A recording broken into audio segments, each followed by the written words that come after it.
ಎಲ್ರಿಗೂ ನಮಸ್ಕಾರ. ಎಲ್ರಿಗೂ ಗೌರಿ ಮತ್ತು ಗಣೇಶ ಹಬ್ಬದ ಹಾರ್ದಿಕ ಶುಭಾಶಯಗಳು. ಇವತ್ತೇನು ಸ್ಪೆಷಲ್ ಅಂತ ಅಂದರೆ ನಾವು ನಮ್ಮ ಮನೆ ದೇವ್ರಿಗೆ ಹೊರಟಿದ್ದೀವಿ.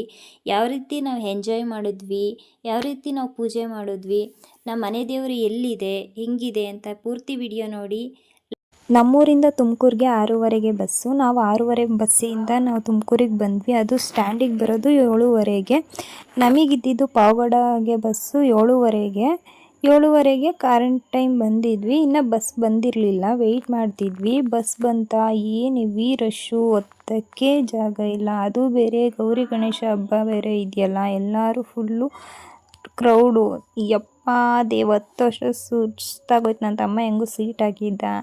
ಆಂಟಿ ಯಾರು ಹೂವು ಮಾರ್ಕೊಬಂದರು, ಹೂವು ತೊಗೊಂಡ್ವಿ. ಅದು ಬೇರೆ ಹೂವು ಏನು ರೇಟ್ ಜಾಸ್ತಿ ಗೊತ್ತೋ, ಒಂದು ಮೊಳ 50 ರೂಪಾಯಿ. ಹಬ್ಬ ಅಂತ ತೊಗೊಂಡು ಮುಡ್ಕೊಂಡಿದ್ದು.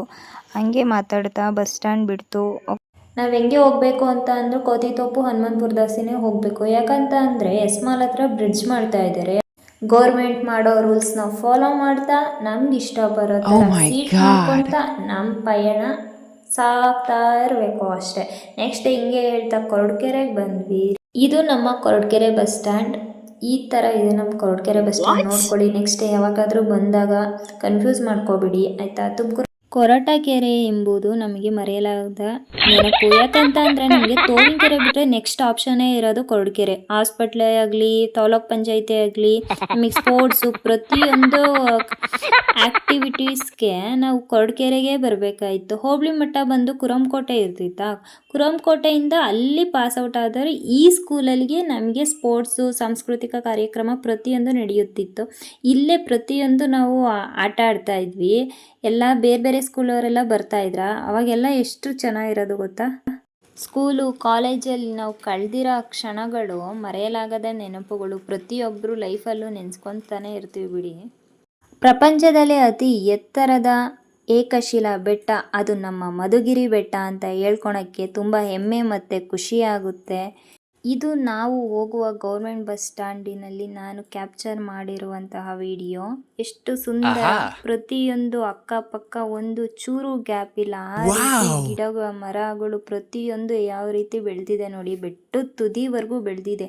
ಏನಂದರೆ ನಾವು ಪ್ರತಿಯೊಂದೂ ಆ ಬಿತ್ತೋದು ಇಲ್ಲ, ನಾವು ನೀರು ಹಾಕಲ್ಲ, ಏನೂ ಮಾಡಲ್ಲ. ಅಲ್ಲಿ ಎಷ್ಟು ಸುಂದರವಾಗಿ ಬೆಳೆದಿದೆ. ಇದು ಪ್ರತಿಯೊಂದು ಮುಂದೆ ಹೀಗೇ ಕಂಟಿನ್ಯೂ ಆಗಬೇಕು. ಯಾಕಂತ ಅಂದರೆ ಮುಂದಿನ ಜನ್ರೇಷನ್ಗೆ ಇದು ಇರುತ್ತೋ ಹೆಂಗೋ ಗೊತ್ತಿಲ್ಲ, ಇರಬೇಕು. ಯಾಕಂತ ಅಂದರೆ ಗಿಡ ಮರ ಏನೂ ಇಲ್ಲ ಅಂತಂದರೆ ನಾವು ಇರೋದೇ ಇಲ್ಲ ಭೂಮಿ ಮೇಲೆ. ಇದರಲ್ಲಿ ಏನು ಆಶ್ಚರ್ಯ ಅಂತ ಅಂದರೆ ಆ ಕಡೆನೂ ಕರ್ನಾಟಕ, ಈ ಕಡೆನೂ ಕರ್ನಾಟಕ, ಮಧ್ಯ ಮಾತ್ರ ಆಂಧ್ರ ಪ್ರದೇಶ ಸೇರ್ಕೊಂಬಿಟ್ಟಿದೆ. ನಾನು ನಮ್ಮ ಅಮ್ಮಂಗೆ ಹೇಳ್ತಾ ಇದ್ದೆ, ಏನಮ್ಮ ಈ ಕಡೆನೂ ಕರ್ನಾಟಕ, ಆ ಕಡೆನೂ ಕರ್ನಾಟಕ ಐತೆ, ಮಧ್ಯ ಏನಕ್ಕಮ್ಮ ಆಂಧ್ರ ಪ್ರದೇಶ, ಇದನ್ನು ಅಥವಾ ಕರ್ನಾಟಕ ಮಾಡ್ಕೊಂಡಿದ್ರೆ ಆಗೋದಲ್ವಾ ಅಂತ ಇದ್ದೆ. ನಮ್ಮಮ್ಮ ಅಂತಿತ್ತು ಅಲ್ಲಿ ಫೆಸಿಲಿಟಿ ಅದು ಇದು ಚೆನ್ನಾಗಿರುತ್ತೆ ಅಂತ. ನಾನು ಅದಕ್ಕೆ ಹೇಳಿದೆ, ಏನು ಫೆಸಿಲಿಟಿ, ಏನು ಕರ್ನಾಟಕದಲ್ಲಿ ಹುಟ್ಟಿರೋದೇ ಎಷ್ಟು ಹೆಮ್ಮೆ ನಮಗೆ, ಅದೇನು ಮಧ್ಯ ಒಂದೇ ಒಂದು ಪ್ಲೇಸ್ ಯಾಕಪ್ಪ ಸೇರ್ಕೊಂತು ಅಂತ ಹಿಂಗೆ ಮಾತಾಡ್ತಾ ನಾನು ಒಟ್ಕೊಡ್ತಾ ಪಾವಗಡ ಬಂದಿದ್ದೇ ಗೊತ್ತಾಗಲಿಲ್ಲ ನೋಡಿ. ಎಲ್ಲ ಬಸ್ಸಲ್ಲಿರೋರೆಲ್ಲ ಇಳ್ದೋಗ್ತಾ ಇದ್ದಾರೆ, ನಾನು ಇನ್ನೂ ಕೂತ್ಕೊಂಡಿದ್ದೀನಿ ನೋಡಿ. ನಾವು ಇಳಿಯೋಣ ಅಂತ ಬನ್ನಿ. ನಾವು ಪಾವಗಡ ರೀಚ್ ಆದ್ವಿ. ಇದೇ ಪಾವಗಡ ಬೆಟ್ಟ ನೋಡ್ಕೊಳ್ಳಿ. ಎಷ್ಟು ಎಲ್ಲೋದ್ರೂ ಬೆಟ್ಟ ಗಿಡ ಮರ ನೋಡೋಕ್ಕೆ ಎಷ್ಟು ಖುಷಿ ಅನಿಸುತ್ತೆ ಅಂದರೆ ನನಗಂತೂ ತುಂಬ ಖುಷಿ.